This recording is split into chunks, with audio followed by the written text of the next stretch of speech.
everybody. My name is Sabine, and I am from a consulting agency called Curiositas. Curiositas is an agency focusing specifically on visitor attractions and on the future of tourism and how we will spend our leisure time. My background is 25 years in the tourism industry. I was the managing director of Table Mountain Cableway, and I also was the chief operations officer of the Zeitz Mocha. I am on the board of the Global Attractions Association, and I founded and started the African Association of Visitor Experiences and Attractions. You can follow me on @CityBoldKid. It's my Twitter account, and I post a lot of research there, so it might be interesting for you to follow. So it is no surprise to all of us that there are now less reasons to leave home. The pandemic has only accelerated trends that were already occurring, and that is in fact that spend on in-home entertainment has been increasing over the last decade compared to spend on out-of-home entertainment. In the past, I always said that the mall was in fact the biggest competitor to the visitor attraction, not another attraction. And now we find that in fact the couch and our home is the biggest competitor to visitor attractions.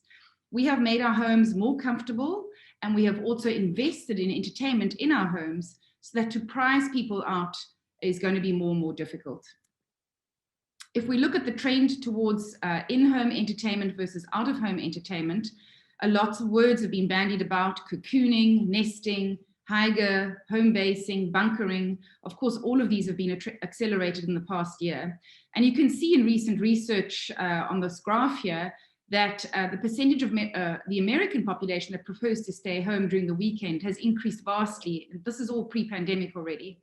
So we have invested in entertainment at home, such as Netflix and Xboxes. We have invested in education at home, whether that's schooling or whether that's personal education. We have invested in meals and snacks that we order in and don't necessarily go to restaurants. Recreation and sports, whereby we now do Zoom exercises. I do my yoga class online. Of course, work from home is a big thing, shopping from home, and entertaining via our screens. So all of this has meant that we are finding it more and more difficult to prize people out of their homes. But the good news is that there are still top emotional drivers for leaving home. And again, in a recent study, we have seen the top 3 emotional drivers for leaving home are a place where we can all have fun together, a unique experience that is out of the ordinary, and a place that entertains both adults and children. So visitor attractions are perfectly suited to these emotional drivers. But remember that we are in competition for people's time, attention, and discretionary spend. And all 3 has become more difficult to connect with, really. So that is really the work of visitor attractions. So what can we do to prize people out of their homes and to come and visit us? One of the things we need to look at, one of the things we need to consider is to make it easy to choose your site.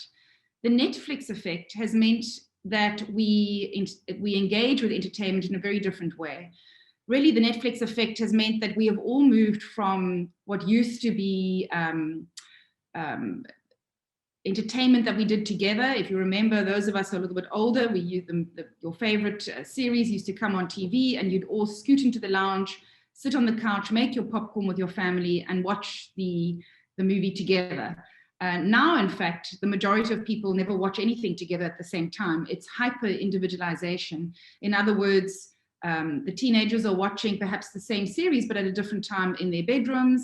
Gran and Gramps are watching it at home, and mom and dad might be watching it also separately, one on their phones, one on their TV.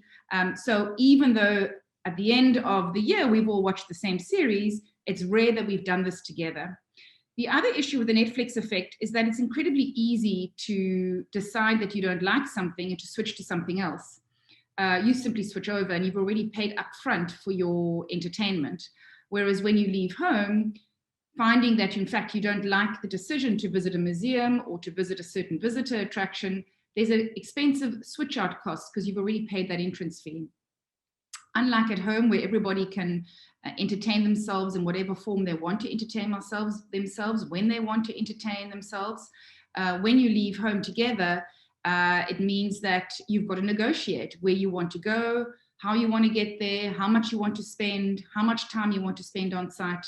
And none of these negotiations or decisions actually add to the visitor experience. In many cases, there's at least an hour before the experience or after the experience that is essentially at a time and financial cost to the guest, but that doesn't necessarily add to the experience, and this needs to be considered. So it might all sound like bad news, but the point is, what research has shown is that although people are leaving home less often for entertainment, when they do decide to leave home, it's with greater intent. It's usually to socialize, and it's also they have a set amount of spending power in their pocket, so they are actually leaving home to spend money. It's important, therefore, that when you are thinking of your visitor attraction, you actually need to curate the pace of your site.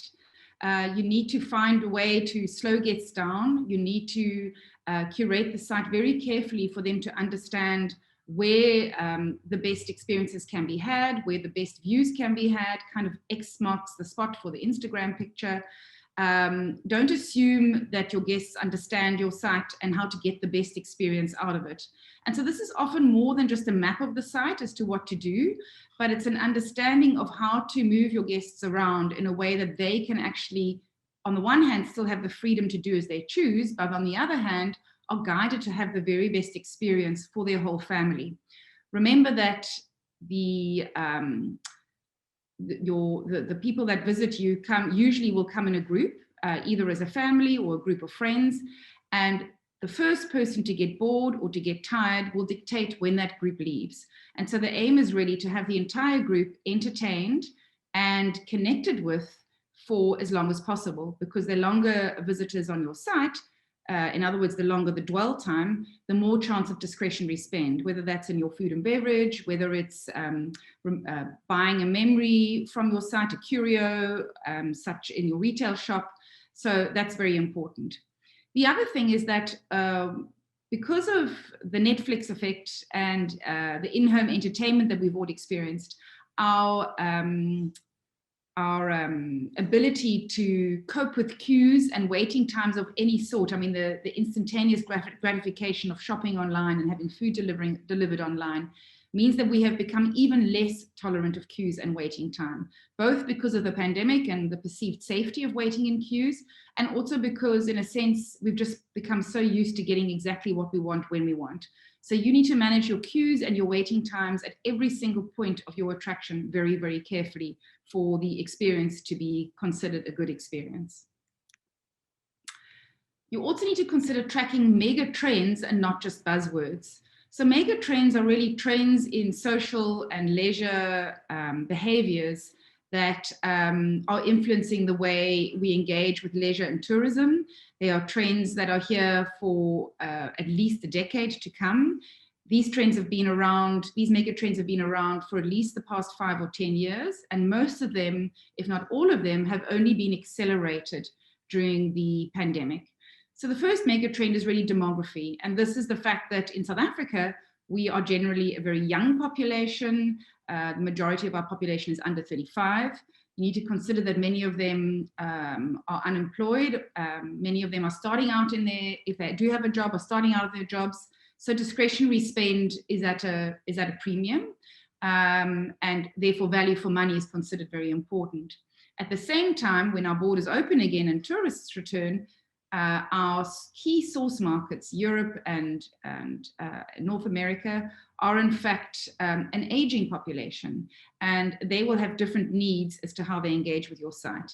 So this means considering things like menus that are printed a little bit on a larger font, so people like me who wear glasses and have forgotten them at home can remember them. Again, rest benches at appropriate points in your site if you have a large site.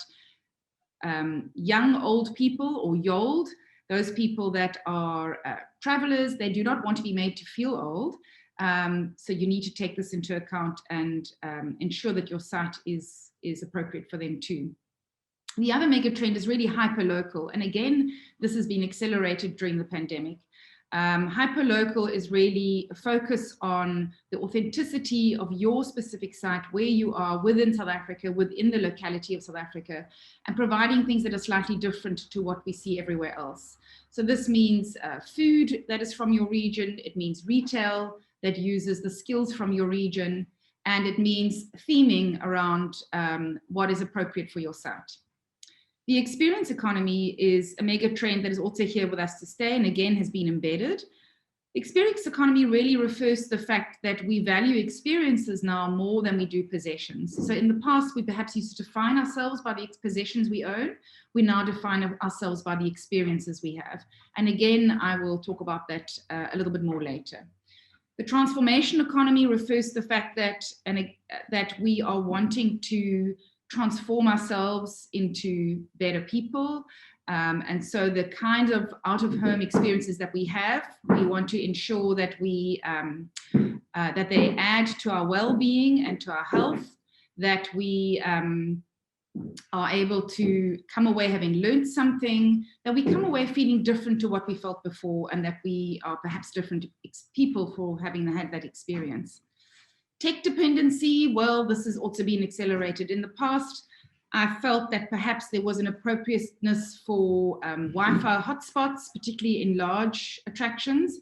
So it didn't need to be connected throughout, but we are so connected to our phones and so connected to our technology in every sense that really tech dependency is completely here to stay, and we need to ensure that our entire site is now, as far as possible, Wi-Fi enabled, so that people can share, can look up things on QR codes, can share Instagrammable pictures.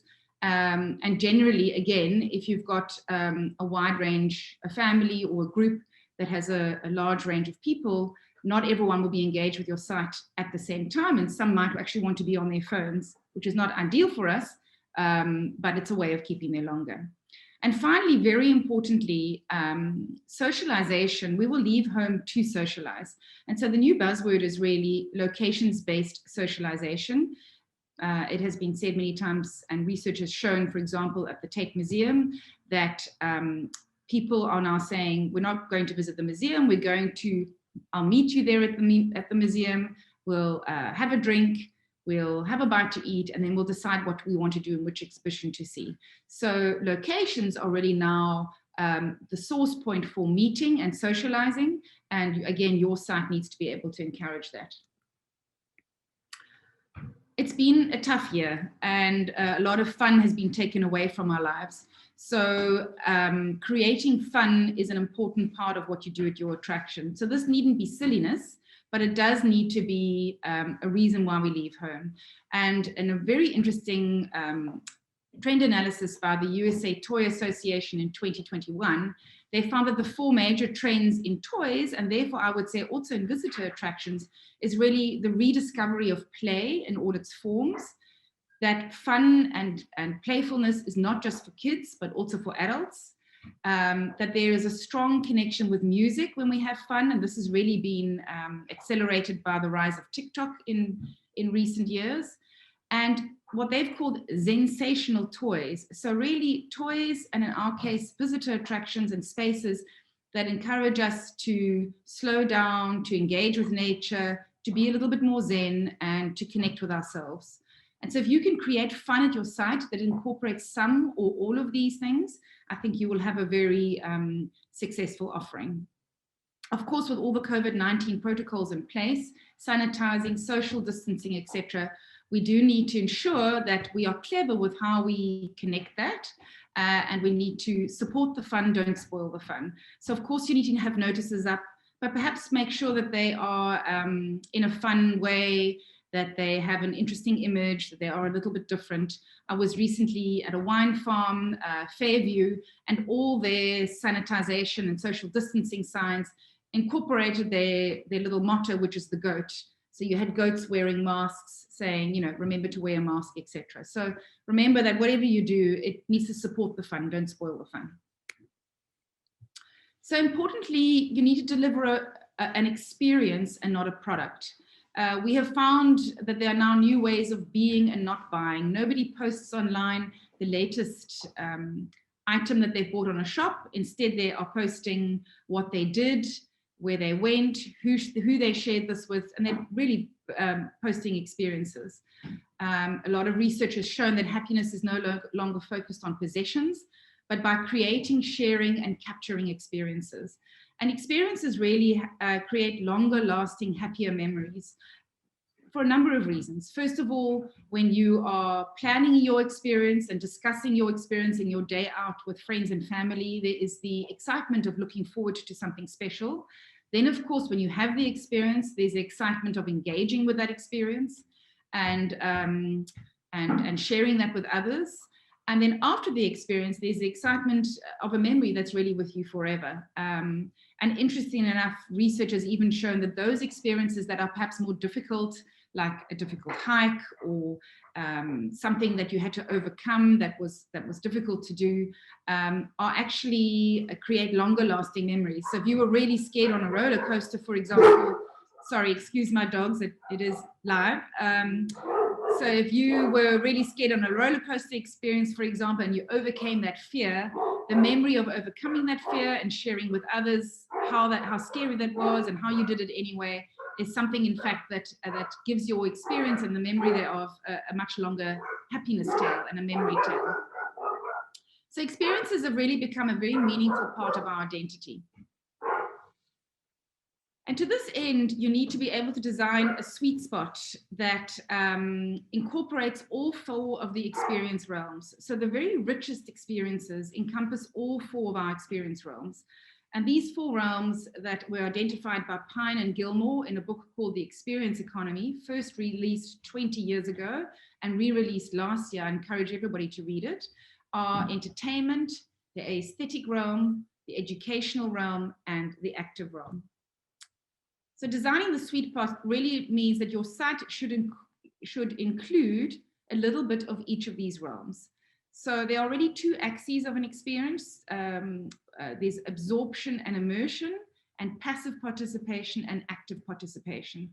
So a good example of something that sits in the absorption and passive participation realm is entertainment. And that's pure enjoyment. You are absorbing something that is presented to you, you passively engaging with that, and you can come away from the film or the theater experience or the show really having had a lot of entertainment. On the other hand, passive participation and immersion is often the aesthetics. Here, for example, a botanical garden is a good example, where you're passively enjoying the gardens and very, very much immersed in that experience. On the other hand, in the absorption and active participation realm, you've got the educational realm. And here guests absorb the experience and actively participate in the experience. So often why educational sites are considered boring is because there isn't an active participation in those sites. But where active participation in the educational experience is built into it and works, you will find your guests come away saying, we've really learned something and we've really enjoyed that experience. And then there is the escapist realm, and here it's active participation and immersion. And these are really activities such as supping or swimming, running, participating on a roller coaster, etc. So when your site includes a little bit of all of these things, and it is easier to do than you think, that's really when guests will say this was an overall great experience, and it was something for everyone, and it also meant that it wasn't a very linear experience. There were a range of things that you could enjoy and different parts of your brain that you could use. So I would encourage you to walk through your site and look at everything from arrival to the very end and figure out what you offer that sits in each of these realms and make sure that you have enough in each of these realms. So for example, something like education is a simple understanding of where you might put educational signboards, interesting information around your site, or perhaps interpreting the view in a fun and creative way that will then add to the educational realm. So that is something that all of you can take away, is to have a look at the experience realms of Pine and Gilmore and understand where your site fits into this, and then spend energy ensuring that you've got each of these. And hence, for example, the aesthetic part of your site, how beautifully you've created it, the cleanliness of it is all part of a very important realm that shouldn't be neglected. Now I'm struggling to, there we go. And finally, importantly enough, you need to view your site holistically.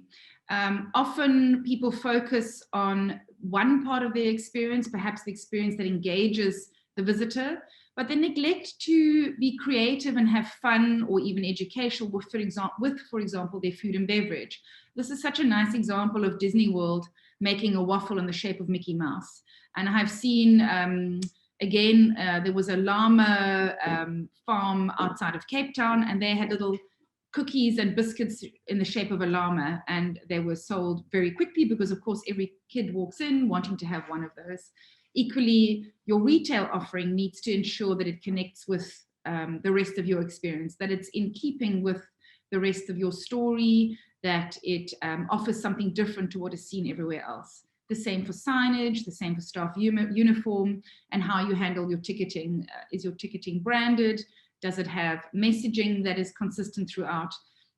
Too often I find only some parts of the site are viewed as the experience, when in fact, from the moment you arrive through the entrance gate right to the very end, and in fact, of course, your website and how you engage with social media, all needs to have not only the same branding, but the same voice, the same playfulness tone, if that's what you've decided to work on, so that it is viewed entirely holistically.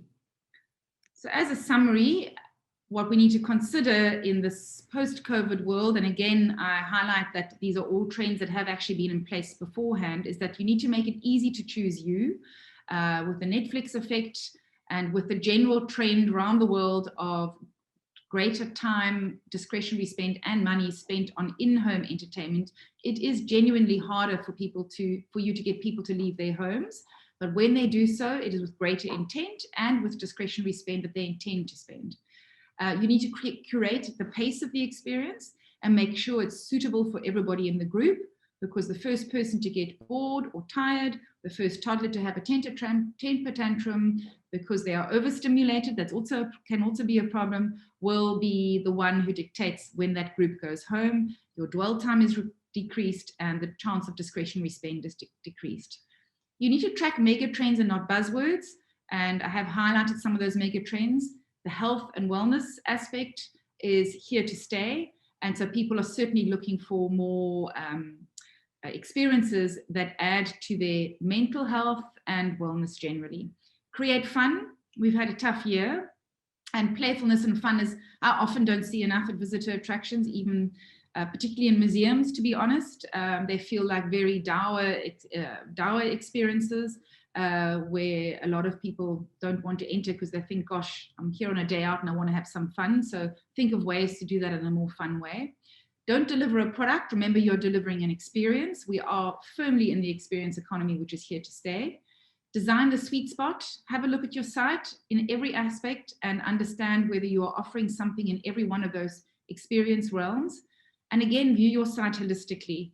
Your online version, your in real life, your analog version, and ensure that not only your branding, but your language, the playfulness, whatever you're offering is actually appropriate and a thread that's throughout your site. So that's all from me. I hope to see you on my Twitter account at CityBowl Kid, and I thank you very much for the opportunity to speak to you.